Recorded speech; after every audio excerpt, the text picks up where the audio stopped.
అక్కడ ash pond దగ్గరికి తీసుకొచ్చి వారికి జరుగుతున్న అన్యాయాన్ని చూపించడం జరిగింది. వల్ల వాళ్ళకు హెల్త్ ఇష్యూస్ వస్తున్నాయి.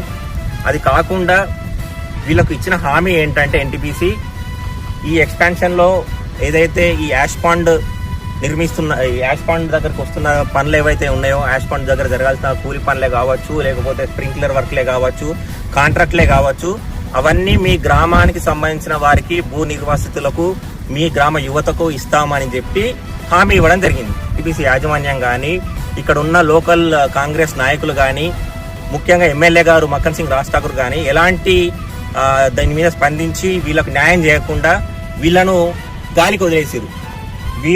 వీళ్ళకు సరైన ఉపాధి లేక చాలా ఇబ్బందులు పడుతున్నారు.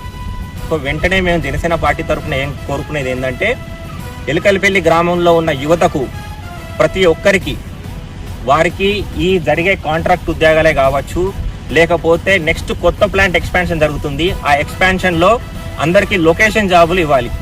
లొకేషన్ జాబులు అన్నీ వాళ్ళకు, గ్రామాలు కూడా కాదు, వేరే ఎక్కడి నుంచో వచ్చిన వాళ్ళ దగ్గర నుంచి కాంట్రాక్టర్లు డబ్బులకు దాదాపు 3 లక్షల నుంచి 5 లక్షలు తీసుకొని అమ్ముకుంటున్నారు. అది ఈ గ్రామ యువతకి ఇవ్వాల్సిన జాబులు ఏవైతే ఉన్నాయో అవిటిని ఇతర గ్రామాల వాళ్ళకు, ఇతర ఊరు వాళ్ళకు అమ్మేసుకొని వీళ్ళకి అన్యాయం చేస్తున్నారు.